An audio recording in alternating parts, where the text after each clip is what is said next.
Article 63A की तशरीह के खिलाफ नजरसानी दरखास्त की समाअत कल तक मुलतवी कर दी गई है। चीफ जस्टिस ने अली जफर से कहा कि आप दलाइल नहीं दे रहे, मेरिट पर दलाइल दें।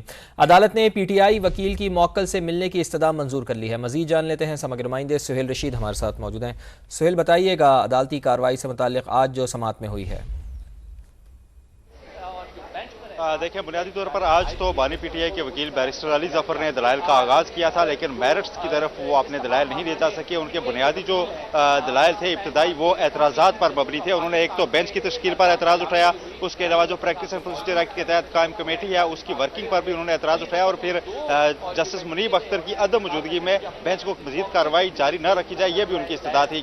और साथ उन्होंने ये भी इस्तदा की कि पहले उनके इन एतराज़ात पर अदालत फैसला करे, उसके बाद ही वो आगे मजीद दलाइल दे सकते हैं, क्योंकि वो समझते हैं कि पहले उन्हें यह तो पता हो कि जिस बेंच के सामने वो आर्गूमेंट्स कर रहे हैं वो कानूनी भी है या नहीं। इसके बाद हमने देखा कि अदालत ने कमरा अदालत में जजेस ने आपस में मशावरत की और मुतफिका फैसला सुनाया कि ये बेंच कानूनी है, इसकी एक कानूनी हैसियत मौजूद है और आपके जो एतराज़ात हैं उनको मुस्तरद किया जाता है। इसके बाद बैरिस्टर अली जफर ने यह कहा कि अगर अदालत ने यह फैसला कर लिया है कि जो आथर जज है, यानी जिन्होंने फैसला तहरीर किया था जस्टिस मुनीब अख्तर, उनके बगैर कार्रवाई आगे बढ़ानी है, तो फिर मुझे अपने क्लाइंट से यानी बानी PTI से अडयाला जेल में मिलना होगा और नई हिदायत लेना होगी। इस पर अदालत ने अब हिदायत जारी कर दी है कि जब भी आज से कल सुबह 10 बजे तक जितनी बार भी मिलना चाहे अली जफर, उनकी अडयाला जेल में बानी PTI से मुलाकात करवाई जाए। और इस समाअत को कल तक मुलतवी किया गया है। कुछ जुज़वी दलाइल जो है वो फारूक एच नाइक ने भी दिए हैं पाकिस्तान पीपल्स पार्टी की जानिब से, और अदालत को यह बताया है कि पूरी दुनिया का जो कल सवाल उठाया था अदालत ने, सारे ममालिक का हमने देखा है कि कहीं पर भी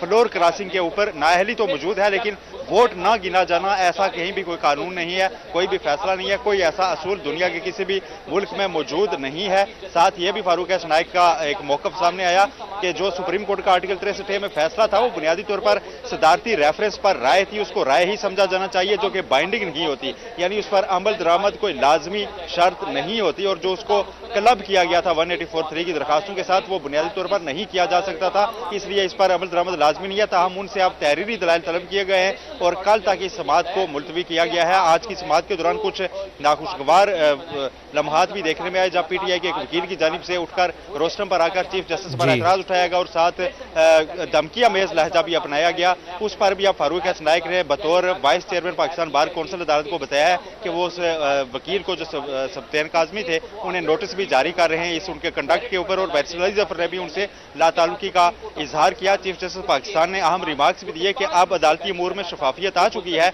अब डिक्टेटरशिप, आमरीत ना तो मुल्क में वापस आएगी ना ही इस अदालत के अंदर वापस आएगी, और जो पुरानी मश्क होती थी, जिस तरह से बेंचेस तश्कील दिए जाते थे, वो हम दोबारा इस अदालत में नहीं होने देंगे। अब सब हर मामले में शफाफियत है, जो हम करते हैं उसके मीटिंग मिनट्स भी हम पब्लिक कर देते हैं, सारा कुछ बता दिया जाता है। और नजरसानी की दरखास्तों पर अगर एतराज है कि ये केस क्यों सुना जा रहा है, तो हम आपको बता देते हैं कि हमने सारे नजरसानी के केसेस फिक्स कर दिए हैं और सारे केसेस को हमने कहा है कि बर वक्त लगाया जाए। साथ उन्होंने ये भी रिमार्क्स दिए कि उस वक्त भी अगर जिस बेंच ने फैसला दिया था नजरसानी दरखास्त को फौरी सुन लिया होता तो आज तक तो ये पेंडिंग भी ना होती, लेकिन बार ने भी। बहुत शुक्रिया आपका।